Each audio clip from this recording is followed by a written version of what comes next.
Today we've got a key feature of the origins of the Cold War, of how the whole thing broke out in the first place. Long and the Novikov telegram. So first of all, who sent it? Well, this fella, what you need to know about him, who's a very, very respected, experienced man.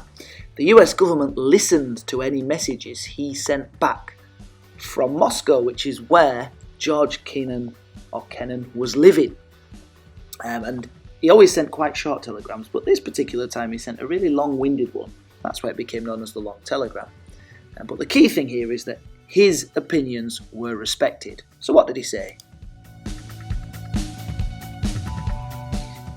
He reported that Stalin wanted to see the destruction of capitalism, which is understandable because the theory of communism is that the destruction of capitalism is inevitable. So it's a core belief of communists that eventually people will have equality and the unfairness of capitalism will be gone. But he sends this back to America saying Stalin wants to destroy capitalism, which of course includes America.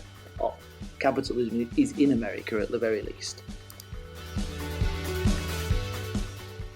He also reports on Stalin's paranoia. Stalin definitely thinks people are out to get him. And that's important because it shows that Stalin's going to be wary, he's going to be on his guard, he's going to be paranoid.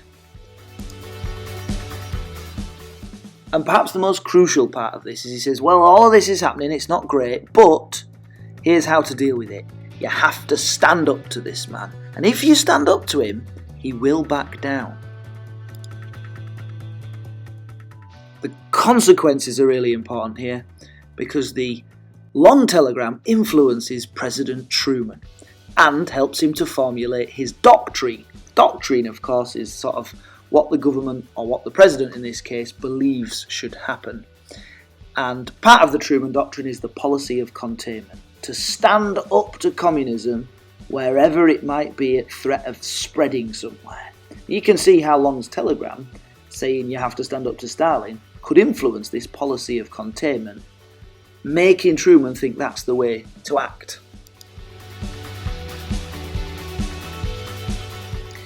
And it's almost like a mirror image.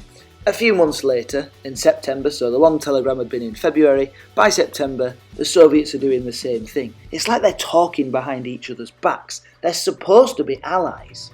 They just fought a war against Hitler, but clearly, I've said to you before, it's like they're bitching about each other, behind each other's backs. So what did this Novikov fella say when he sent his telegram back from Washington to Moscow?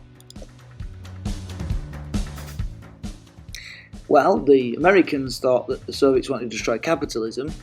The Soviets think that the Americans want to use their military to try to dominate the world.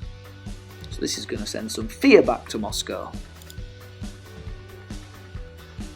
He makes the statement that they don't even want to try to work with us anymore. Now, in March, obviously before September, Winston Churchill had given his very famous Iron Curtain speech, where he basically said the Soviets want to dominate Eastern Europe and that they're the biggest threat. So this wasn't a big leap. Maybe this had given him a clue as to how the West were thinking that they don't really want to cooperate with the Soviets anymore. Both things, point 1 and 2 here, are going to feed into Stalin's paranoia.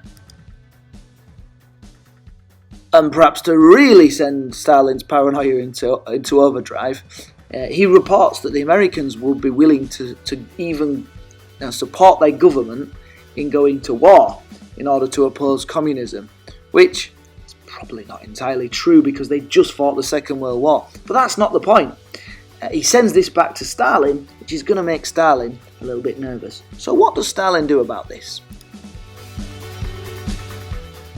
Well, what Stalin does about this is he becomes even more determined to protect the Soviet Union by establishing a buffer zone of satellite or puppet states that he can control. You've got to remember that the Soviets had been invaded twice within the last 50 years by the Germans, both times through Eastern Europe. So it just makes Stalin even more convinced that he has to hold on to Eastern Europe, to those countries, even though he's promised to hold free and democratic elections at the conferences, as you know. he's determined not to hold that, not to stick to that plan, because he thinks he really needs a buffer zone there as like a protection, as like a barrier between the Soviet Union itself and the West, because he thinks that they're out to destroy communism, which of course would include the Soviet Union. So there you go, the long telegram, or Kennan's telegram, and the Novikov telegram.